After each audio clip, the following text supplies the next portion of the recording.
नमस्कार मंडळी, जय Shivray. Travel with अक्षयमध्ये तुमचं पुन्हा एकदा स्वागत आहे. आणि आज आहे 10 जून आणि आज मी निघालो आहे ड्युटीला. तर काल दिवस होता 9 तारीख आणि काल जरासं फॅमिली फंक्शन होता, त्यामुळे मी सुट्टी घेतली होती. तर रात्री घरी यायला थोडा उशीर झाला होता, त्यामुळे मी CNG भरला नव्हता. तर आता पहिलं काम आहे की कामोठाच्या CNG पंपावरती जाऊन CNG भरायचं. टाकी फुल झाल्याच्या नंतरच मी उबरचं ॲप लॉग इन करणार आहे. तर मी आता पोचत आहे CNG पंपवरती. आता मी पोचलो आहे CNG पंपवरती. CNG भरला आणि तिथून मी निघालो आणि उबरचं ॲप लॉग इन केलं. तर लॉग इन केल्या मला पहिली बुकिंग लागली कामोठेवरून अंधेरी ईस्टची. मग मी कस्टमरच्या लोकेशनवर गेलो, OTP घेतला आणि निघालो अंधेरीसाठी. तर नेहमीप्रमाणेच आपल्याला वाशीच्या ब्रिजवरती खूप ट्रॅफिक भेटली. वाशीच्या ब्रिजपासूनच ट्रॅफिक होती. तिथून गेल्याच्या नंतर आम्हाला कुर्ल्यामध्ये परत एकदा ट्रॅफिक भेटली.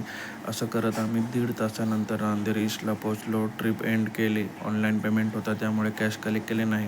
आणि ट्रिप एंड करायच्या आधीच मला दुसरी बुकिंग आली होती, तिथूनच पाठीमागच्या हॉटेलमधून लोअर परेलची. मग मी गोल राऊंड मारून कस्टमरच्या लोकेशनवर गेलो, OTP घेतला आणि निघालो लोअर परेलला जाण्यासाठी. तर वेस्टर्न एक्सप्रेस हायवेवरती थोडं नॉर्मल ट्रॅफिक होतं. थोडं सांताक्रूजला ट्रॅफिक आणि मग तिथून पुढे गेल्याच्या नंतर थोडंसं बँड्रा टर्मिनल्सच्या इथं थोडंसं ट्रॅफिक होतं. आणि असं करत आम्ही पोचलो लोअर परेलला आणि मी ट्रिप केली एंड. इथेही ऑनलाईन पेमेंट होतं, त्यामुळे मी कॅश काही कलेक्ट केली नाही. मग 2 तासानंतर मला सिद्धिविनायकवरून हिरानंद आणि फॉर्च्यूनसाठी पनवेलची बुकिंग लागली. मग मी पोचलो, पिकअप लोकेशनवर घेतला OTP आणि निघालो हिरानंद आणि फॉर्च्यूनसाठी पनवेलच्या थोडंसं पुढे. मग अटल सेतू क्रॉस करून पळसप्याला पोचलो. ते खूप मोठं ट्रॅफिक होतं तिथे. जवळपास मला 15 मिनिटांचं ट्रॅफिक भेटलं. ट्रॅफिक क्रॉस करत मी थोडंसं पुढे निघालो, तर ट्रॅफिक संपल्याच्या नंतर बघतोय तर काय अपोजिट साईडलासुद्धा खूप ट्रॅफिक होतं. मग मी थोड्या वेळाने हिरानंद आणि फॉर्च्यून सिटीला पोचलो. ट्रिप एंड केली. घेतले 1052 रुपये आणि मी निघालो रिटर्न पनवेल साईडला. तर मग गाडीमध्ये गॅसही कमी होता. मग मी म्हटलं की डायरेक्ट आपण कामोठ्यालाच जाऊया, तिथे CNG भरूया आणि उबरचं ॲप परत एकदा लॉग इन करूया. तर थोड्या वेळानंतर मी कामोठ्याच्या CNG पंपावरती पोचलो. बघतोय तर काही भली मोठी लाईन लागली होती. 10 मिनिटानंतर CNG भरला आणि परत एकदा बुकिंग चालू केलं. तर मग मला तिथून कळव्या नाक्याची बुकिंग आली. घेतला OTP आणि गेलो कस्टमरला घेऊन कळवा नाक्याला. 1 तासामध्ये मी पोचलो कळव्याला. ट्रिप एंड केली आणि घेतलं 440 रुपये.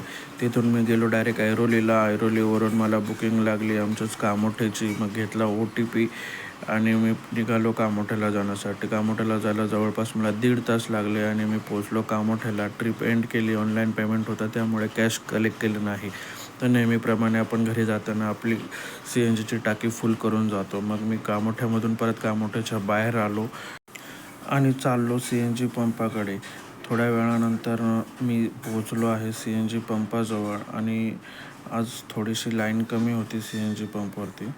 CNG भरला आणि निघालो घरी जाण्यासाठी. तर मित्रांनो, आज माझा दिवस इथे संपलेला आहे. तर आज माझी अर्निंग होती. पहिली माझी बुकिंग होती कामोठ्यावरून टर्मिनल 1च्या जवळ बावा इंटरनॅशनल हॉटेल. त्याचे भेटले 851 रुपये आणि नंतर तिथूनच मला बुकिंग होती ती लोअर परेलची. त्याचे भेटले मला 426 रुपये. मग दादरवरून हिरानंद आणि फॉर्च्यून सिटीचे भेटले 662 रुपये आणि परत कामोठ्यावरून कळवा नाक्याचे भेटले 514 रुपये आणि शेवटची बुकिंग होती ऐरोलीवरून कामोठ्याची. त्याचे भेटले 800 रुपये आणि मी 2 वेळा CNG भरला. तर पहिल्यांदा भरला 520 रुपयाचा आणि दुसऱ्यांदा भरला 406 रुपयाचा. तर मंडळी, आज मी 5च बुकिंग केलेले आहेत, पण अर्निंग बऱ्यापैकी चांगली झालेली आहे. तर तुम्ही मला कमेंट करून सांगा की माझी अर्निंग किती झाली आणि माझा CNG किती संपला. आणि तुम्ही माझ्या चॅनेलवरती नवीन असाल तर माझं चॅनेल प्लीज सबस्क्राईब करा, व्हिडिओजना लाईक करा आणि कमेंट करून मला तुमची प्रतिक्रिया कळवा, जेणेकरून मलाही प्रोत्साहन भेटेल. तर आता मी पोचलेलो आहे माझ्या घराच्या जवळ. तर आपण भेटूया आता उद्या नवीन दिवसासोबत नवीन व्लॉग घेऊन. चला भेटूया उद्या. Good night.